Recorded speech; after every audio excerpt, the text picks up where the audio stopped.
படங்கள்லையும் பார்த்தீங்கன்னா, ஜனநாயகன்லாம் அந்த சாட்டை எடுத்து இது பண்றது, பாடல்கள் யூஸ் பண்றது. அப்ப எல்லாமே எம்ஜிஆர் லெகசிலேருந்தே வர்றதுனால, விஜய் அந்த மைண்ட் செட்டுக்கு போயிட்டாரா? இல்ல அதுதான். அது ஒரு அரசியல் கணக்கு தான் அது. என்னன்னா, திமுகவை எதிர்த்து இவர் அரசியல் செய்ய போறாரு. அதே நேரம் இவ்வளவு நாள் தமிழக அரசியல் களம் திமுக வெர்சஸ் அதிமுக அப்படின்னு தான் இருந்தது. இப்போ அதிமுகவை நகர்த்தி விட்டு அந்த இடத்துக்கு நம்ம போகிறோம். அப்போ நம்ம போகிறதுக்கு தாவேகாவுடைய வாக்குகள் மட்டுமே பத்தாது. அப்போ இவ்வளவு நாள் திமுகவுக்கு டஃப் கொடுத்தது யார் அப்படின்னா எம்ஜிஆர், ஜெயலலிதா. அதிமுக வாக்கள் நம்ம பொதுப்படையாக சொன்னாலும் எம்ஜிஆர், ஜெயலலிதாவுடைய தொண்டர்களுடைய வாக்குகள்.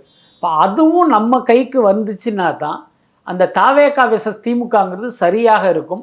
ரொம்ப வெளிப்படையாக சொல்லணும்னா திமுகவை வீழ்த்துவதற்கும் அது உதவும் அப்படிங்கிறது விஜய் போட்ட கணக்காக இருக்கலாம். ஸோ இது அவருடைய மைண்டில் வச்சுக்கிட்டு தான் அவருடைய ஒவ்வொரு நகர்வுமே அதை மையப்படுத்தியதாக இருக்கும். இப்போ நீங்களே சொன்ன மாதிரி ஜனநாயகனில் பார்த்தீங்கன்னா திடீர்னு ஒரு சாட்டையை வச்சுக்கிட்டு நிற்கிற மாதிரி இருக்குது. அதை பார்க்கும்போதே திடீர்னு நம்ம எம்ஜிஆரும் அந்த நாணயிட்டால் தான் ஞாபகத்துக்கே வருது. அப்போ இது எல்லாமே ஒரு திட்டமிட்டு பண்ணுவதாக கூட நம்ம எடுத்துக்கலாம்.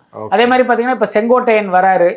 செங்கோட்டையன் பாஜகவுடைய ஆளாக இருக்கிறாங்கிறது இப்போ நமக்கு தெரியும் போது விஜய்க்கு தெரியாதா?